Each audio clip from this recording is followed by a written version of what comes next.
ওই যে বিচার সংগঠিত হবে, কিয়ামত সংগঠিত হবে, অবাস্তব নয় বাস্তব। এই কিয়ামতকে যারা মানে তারা জান্নাতি, যারা মানে না তারা জাহান্নামী।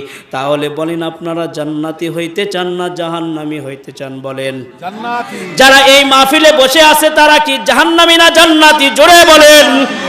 কারণ আপনারা কোরআনের কথা মাইনা, কোরআনের কথা শুই না এই মাহফিলে আসছেন আর কোরআনগুলো শুনতেছেন, যার কারণে আল্লাহ তাআলা আপনাদের জান্নাতি বানাইতে পারেন না বলেন।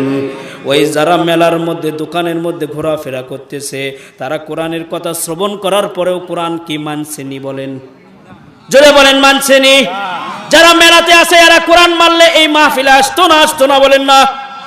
অবশ্যই আসতো। তাহলে এই মাহফিলে যারা আসছে তারা কোরআন মানে, কিয়ামতকে মানে, কথা বলেন ঠিক কিনা? যারা কিয়ামত মানে, কোরআন মানে, তারা আল্লাহ তাআলার প্রেরিত